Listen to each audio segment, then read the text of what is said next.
నమస్తే, welcome to max TV health. ఈ మధ్య కాలంలో చాలామంది మోకాల నొప్పులతో బాధపడుతూ ఉన్నారు.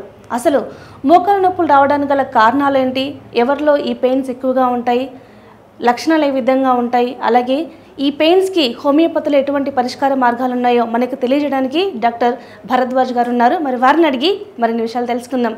Hello sir, welcome to studio. Thanks అండి. సార్, మనం చూస్తున్నాం ఈ మధ్య కాలంలో ఒకప్పుడు నీ పెయిన్స్ అంటే పెద్దవారిలో చూసేవాళ్ళం, బట్ ఇప్పుడు స్కూల్ ఏజ్లో పిల్లలు కూడా నీ పెయిన్స్తో చాలా బాధపడుతూ ఉన్నారు. అటు ఇటు తిరగగానే వచ్చి ఇంట్లో కాళ్ళ నొప్పులను బాగా ఏడుస్తూ ఉన్నారు. సో మెయిన్గా ఈ నీ పెయిన్స్ రావడానికి గల కారణాలు ఏంటి, సిమ్టమ్స్ ఏ విధంగా ఉంటాయి?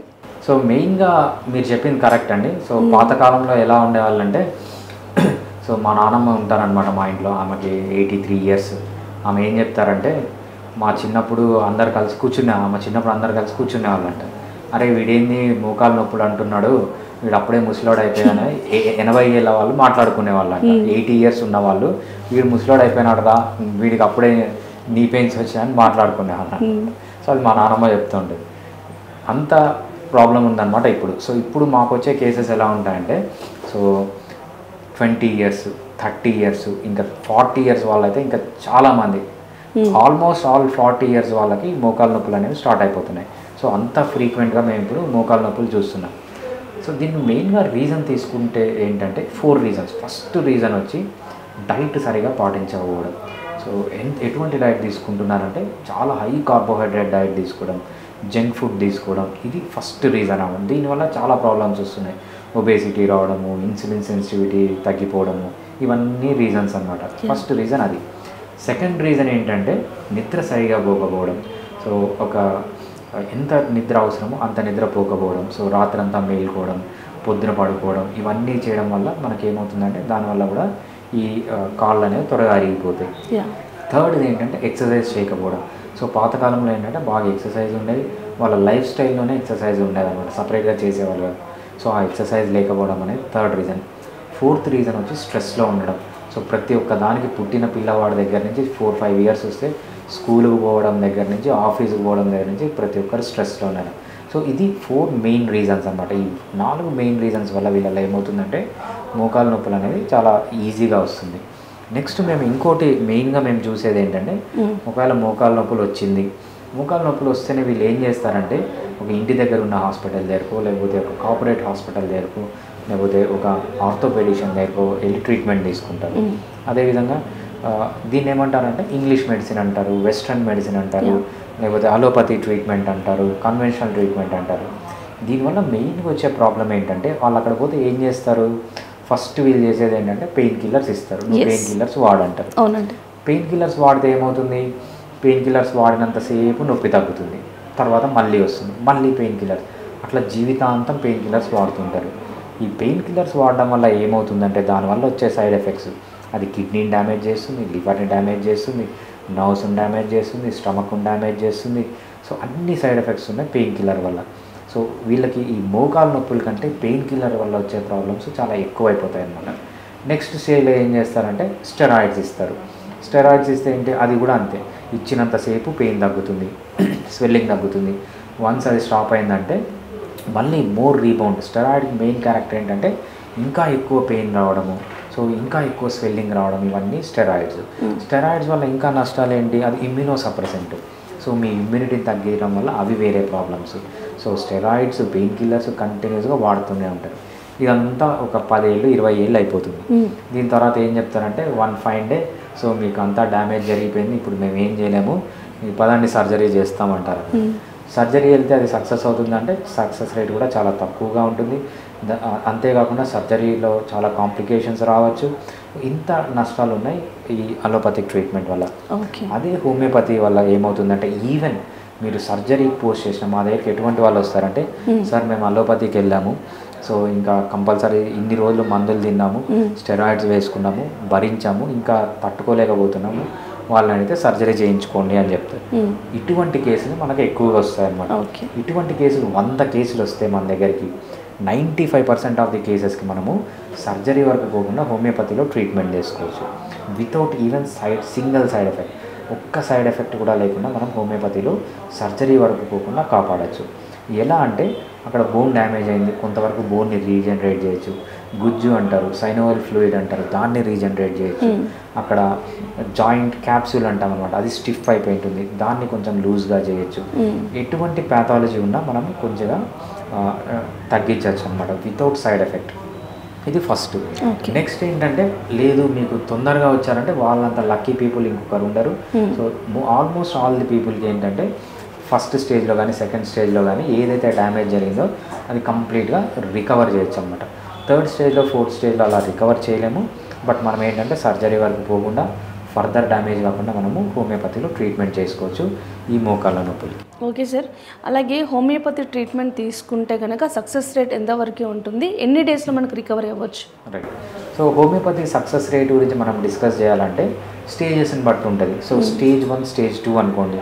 సో వీళ్ళల్లో ఏమవుతుందంటే ఇమ్మీడియట్గా మనము పెయిన్స్ అనేవి తగ్గించచ్చు. దాంతోపాటు చాలా వరకు వీళ్ళ ఏదైతే కార్టిలేజ్ డ్యామేజ్ అయిందో, ఏదైతే బోన్ డ్యామేజ్ అయిందో, సైనోవియల్ మెమ్బ్రేన్ డ్యామేజ్ అయిందో, గుజ్జు అరిగిపోయిందో, అవన్నీ మనం హోమియోపతి మెడిసిన్ ద్వారా రికవర్ చేయొచ్చు. సో వీళ్ళలో సక్సెస్ రేట్ చాలా బాగుంటుంది. ఓకే.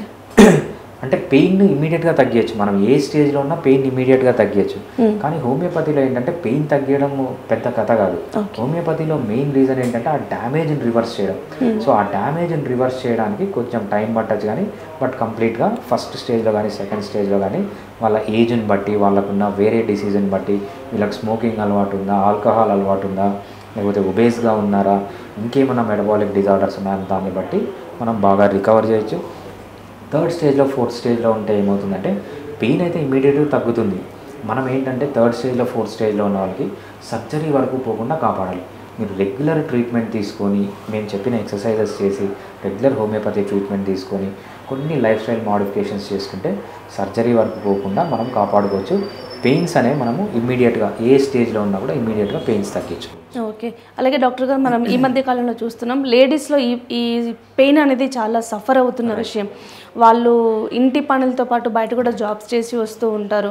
సో ఈ పెయిన్స్తో చాలా సఫర్ అవుతూ ఉన్నారు. మెయిన్గా వాళ్ళలో రావడానికి గల కారణాలు ఏంటంటారు? రైట్, ఇది చాలా మంచి క్వశ్చన్ అండి. ఎందుకంటే మగవాళ్ళతో పోలిస్తే ఆడవాళ్ళలో కొంచెం ఎక్కువ అవుతుంది.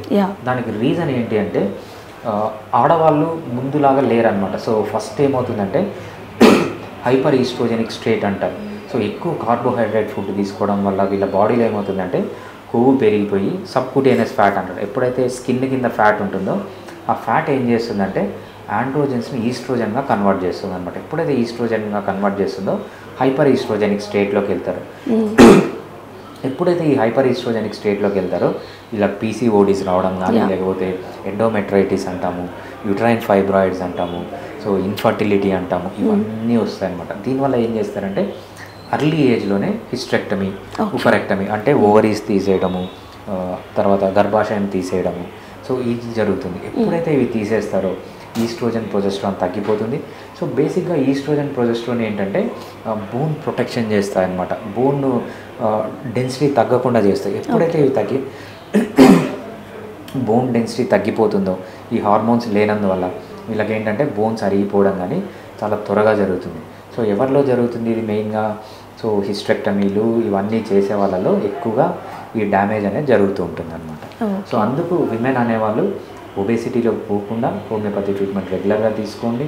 సో దీనివల్ల ఏంటంటే హోమియోపతిలో కొన్ని హార్మోన్స్ ఉన్నాయి, అంటే ఈ హార్మోన్స్ వల్ల సైడ్ ఎఫెక్ట్స్ ఉండవన్నమాట. కాకపోతే హార్మోన్స్ లాగా యాక్ట్ చేసి మీకు కొంచెం బోన్ని ప్రొటెక్ట్ చేస్తాయి. దీనివల్ల మీకు బోన్ అనేది కానీ ఈ జాయింట్ కానీ చాలా రోజులు ప్రాబ్లం లేకుండా ఉంటుంది అన్నమాట. ఓకే. అలాగే డాక్టర్ గారు, కొంతమందిలో మనం చూస్తూ ఉంటాం మెడికేషన్ పరంగా కొంతమంది అల్లోపతి యూజ్ చేస్తూనే హోమియోపతి కూడా సైమల్టేనియస్గా వేసుకుంటూ ఉంటారు. సో అలా వేసుకోవడం వల్ల మంచిదంటారా, లేకపోతే సైడ్ ఎఫెక్ట్స్ వచ్చే అవకాశం ఉందంటారా? సో హోమియోపతి అలోపతి కలిపి వాడుకోవచ్చండి, వాడుకునే వాళ్ళు. దానివల్ల ఎటువంటి ప్రాబ్లం లేదు, ఇంకా లాభం జరుగుతుంది. సో అలోపతి వల్ల మీకు ఏదైతే పెయిన్స్ వస్తాయో, సో ఏవైతే సైడ్ ఎఫెక్ట్స్ వస్తాయో ఆ సైడ్ ఎఫెక్ట్స్ తగ్గించుకోవచ్చు. అదేవిధంగా ఏమవుతుందంటే సో మీరు హోమియోపతి అలోపతి వాడుతున్నారనుకోండి, సో మీరు ఇప్పుడు ఒక 100 mg టాబ్లెట్ వేసుకుంటున్నారు. హోమియోపతి అలోపతి వాడడం వల్ల సో మీకు పెయిన్స్ తగ్గుతాయి. పెయిన్స్ తగ్గినప్పుడు మీరు 10 mg 100 mg వేసుకుని అవసరం 50 mgకి రావచ్చు, కొన్ని రోజుల తర్వాత 20 mgకి రావచ్చు, ఆ తర్వాత 0 mg. అంటే మీరు అలోపతి సైడ్ ఎఫెక్ట్స్ ఇచ్చే మెడిసిన్స్ అన్నీ కంప్లీట్గా మానేసి ప్యూర్ హోమియోపతి మెడిసిన్స్ కూడా తీసుకోవచ్చు అనమాట. ఇది స్లోగా డిక్రీజ్ చేసుకుంటూ రావచ్చు. అది చేసుకునేవాళ్ళు. కొంతమంది ఏమవుతుందంటే అసలు హోమియోపతి ట్రీట్మెంట్ తీసుకుంటే మీకు అలోపతి వాడాల్సిన అవసరమే రాదన్నమాట. ఏదో సివియర్ కేసెస్ మీకు కొన్ని సంవత్సరాల తరబడి వేసుకుంటే సడన్గా స్టాప్ చేయకూడదు కాబట్టి స్లోగా వీన్ ఆఫ్ చేస్తాం కానీ సో అలా చేయడం వల్ల కూడా ఏం ప్రాబ్లం లేదు. Okay sir, first of all ఈ నీ పెయిన్స్ రాకుండా ఉండాలంటే ఫుడ్ విషయంలో ఎటువంటి కేర్ తీసుకోవాలి? రైట్. సో ఫుడ్ అనేది చాలా ఇంపార్టెంట్ అండి. ఈ నీ పెయిన్స్ రాకుండా ఉండాలి. ఫస్ట్ మీరు చేయాల్సింది ఏంటంటే లో కార్బోహైడ్రేట్ ఫుడ్ తీసుకోవాలి. ఎప్పుడైతే మీరు కార్బోహైడ్రేట్ ఫుడ్లో తగ్గిస్తారో మీ బాడీలో ఇన్సులిన్ లెవెల్స్ తగ్గుతాయి, అదేవిధంగా కార్బోహైడ్రేట్ లెవెల్స్ తగ్గుతాయి. కార్బోహైడ్రేట్ లెవెల్స్ తగ్గడం వల్ల ఏమవుతుందంటే ఇన్ఫ్లమేషన్ తగ్గిపోతుంది. ఏదైతే డ్యామేజ్ ఉంటుందో కెమికల్ డ్యామేజ్ ఉంటుందో ఆ డ్యామేజ్ తగ్గిపోతుంది. అది ఫస్ట్. ఓకే. నెక్స్ట్ ఏమవుతుందంటే సో ఎప్పుడైతే మీరు కార్బోహైడ్రేట్ తక్కువ తీసుకుంటారో వెయిట్ తగ్గుతారు. ఎప్పుడైతే వెయిట్ తగ్గుతారో మీ నీస్ పైన కూడా ప్రెషర్ తగ్గుతుంది అనమాట. దానివల్ల కూడా మీకు పెయిన్ అనేది తగ్గుతుంది. సెకండ్ మీరు చేయాల్సింది ఏంటంటే మంచిగా విటమిన్స్ తీసుకోండి, మినరల్స్ తీసుకోండి, బాగా ప్రోటీన్ తీసుకోండి. సో ఈ ఫుడ్స్ అన్నీ దేంట్లో ఉంటాయంటే నాన్ వెజ్ తీసుకునే వాళ్ళు మంచిగా నాన్ వెజ్ తీసుకోవచ్చు. నాన్ వెజ్లో మంచి ప్రోటీన్ ఉంటుంది. బోన్ సూప్స్ బాగా తీసుకోండి. బోన్ సూప్స్ తీసుకుంటే ఏమవుతుందంటే మీకు కావాల్సిన మినరల్స్ అన్నీ వస్తాయి. దాంతోపాటు మంచిగా ఆకుకూరలు కాయగూరలు తీసుకోండి. మంచి ఫైబర్ ఉంటుంది, దీంట్లో మినరల్స్ ఉంటాయి, విటమిన్స్ ఉంటాయి. సో ఇవన్నీ ఎప్పుడు చేస్తారో ఇవన్నీ బాగా తగ్గుతాయి. ఇంకోటి మీరు చాలా ముఖ్యమైన విషయం మీరు తెలుసుకోవాల్సింది ఏంటంటే ఆయిల్స్. ఎటువంటి ఆయిల్స్ యూజ్ చేయాలనేది చాలా ఇంపార్టెంట్. సో మీరు ఏదన్నా వెజిటబుల్ ఆయిల్స్ తీసుకున్నారనుకోండి, సన్ఫ్లవర్ ఆయిల్, సాఫ్లవర్ ఆయిల్, దీంట్లో ఎంత ఏమవుతుందంటే omega-6 ఫ్యాటీ యాసిడ్స్ ఎక్కువ ఉంటాయి. సో ఈ omega-6 ఫ్యాటీ యాసిడ్స్ అనేవి ప్రో ఇన్ఫ్లమేటరీ, మీకు పెయిన్స్ అనేది ఇంక్రీజ్ చేస్తాయి, మీ డ్యామేజ్ని ఇంక్రీజ్ చేస్తాయి. మీరు ఏం చేయాలంటే omega-3 ఫ్యాటీ యాసిడ్స్ ఉన్న ఆయిల్స్ తీసుకోవాలి, లేకపోతే omega-6 తక్కువ ఉన్న ఆయిల్స్ తీసుకోవాలి. ఇవి ఏవి అంటే ఫస్ట్ బెస్ట్ ఆయిల్ వచ్చి మీకు కోకోనట్ ఆయిల్. కోకోనట్ ఆయిల్లో అసలు మీకు omega-6 చాలా తక్కువ ఉంటుంది. ఫస్ట్ బెస్ట్ ఆయిల్ వచ్చి coconut oil. Next best oil వచ్చి మనకు ఆవ నూనె అంటాం అన్నమాట. ఆవ నూనె అనేది కూడా చాలా ఇంపార్టెంట్. ఆవ నూనెలో omega-6 చాలా తక్కువ ఉంటాయి.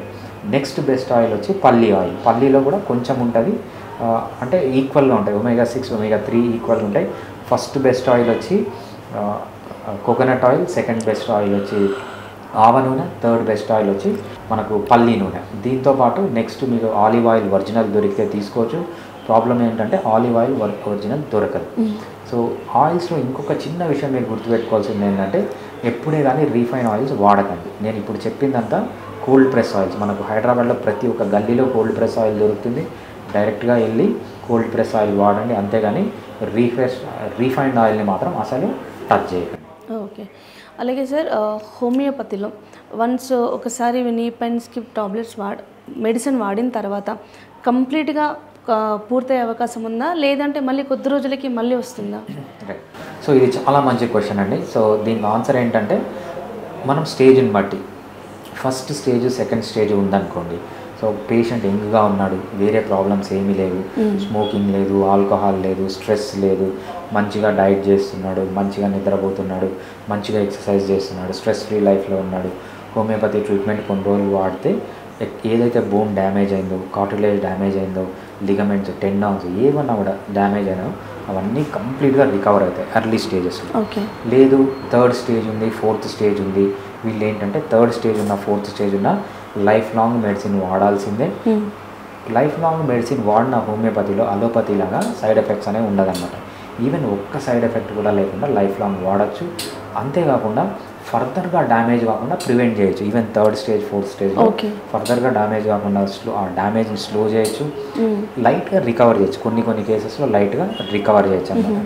సో బేసిక్గా వాళ్ళకున్న అలవాట్లు బట్టి, వాళ్ళకున్న వేరే కండిషన్ని బట్టి, వాళ్ళ వేరే ఫ్యాక్టర్స్ని బట్టి, డిసీజ్ ఫ్యాక్టర్ని బట్టి మనము రావచ్చా, కంటిన్యూస్గా తీసుకోవాలా లేదా, ఎన్ని రోజులు వాడాలనేది మనం డిసైడ్ చేసి చెప్తాము. ఓకే. అలాగే సార్, ఈ నీ పెయిన్స్ నెగ్లెక్ట్ చేస్తే కనుక చాలామంది ఏంటంటారు, ఎక్కడికి వెళ్ళినా కూడా అదేలే, కొద్దిసేపే కదా, నడుస్తేనే కదా పెయిన్ వచ్చేది అని అలాగే ఉండిపోయి నెగ్లెక్ట్ చేస్తూ ఉంటారు. సో ఈ నెగ్లెక్ట్ చేయడం వల్ల ఇంకా ఏమైనా కొత్తగా వచ్చే డిసీజ్ వచ్చే అవకాశం ఉందంటారా? రైట్, తప్పకుండా అండి. సో ఫర్ ఎగ్జాంపుల్ ఫస్ట్ నొప్పులు వచ్చినాయి అనుకోండి, అది స్టేజ్ 1లో ఉంటుంది. సో చిన్న నొప్పే కదా, మనం ఏం ట్రీట్మెంట్ తీసుకోవాల్సిన అవసరం లేదు, లేకపోతే అలోపతి డాక్టర్ దగ్గరికి వెళ్తారు. వాళ్ళు ఏం చెప్తారంటే పెయిన్ కిల్లర్స్ ఇస్తారు. Yeah. సో వీళ్ళు ఎప్పుడు పెయిన్ కిల్లర్స్ ఇస్తారు. పెయిన్ కిల్లర్స్ వల్ల చాలా సైడ్ ఎఫెక్ట్స్ ఉన్నాయని అందరికీ తెలుసు. అసలు ఈ పెయిన్ కిల్లర్స్ వాడడం మంచిది కాదని చెప్పి మానేస్తారు. సో మానేస్తే ఏమవుతుంది ఇక్కడ, అది సెకండ్ స్టేజ్లోకి వెళ్తుంది. సెకండ్ స్టేజ్ కూడా తట్టుకున్నారు, థర్డ్ స్టేజ్లోకి వెళ్తుంది, ఇంకా తట్టుకోలేదు. సో అప్పుడు ఏంటి, థర్డ్ స్టేజ్లో ఏదైనా సర్జరీకి వెళ్ళాల్సి వస్తుంది, లేకపోతే pain killers, high pain killers వాడాల్సి వస్తుంది. అదే ప్రాబ్లం ఉన్నప్పుడు మీరు ఇనీషియల్ స్టేజ్లోనే హోమియోపతికి వస్తే ఏదైతే మీకు డ్యామేజ్ జరిగిందో, లైట్గా కార్టిలేజ్ మాత్రమే డ్యామేజ్ అయి ఉంటుంది ఆ స్టేజ్లోనే వస్తే కార్టిలేజ్ని రికవర్ చేసి కొన్ని life style modifications homeopathy medicines వాడడం ద్వారా మీకు ఏంటంటే ఆ జరిగిన డ్యామేజ్ని రివర్స్ చేసి మళ్ళీ జరగకుండా అంటే ఆ ప్రోగ్రోసిస్ని స్లో చేయొచ్చు అనమాట. సో అంత ఇంపార్టెన్స్ ఉంది హోమియోపతిలో.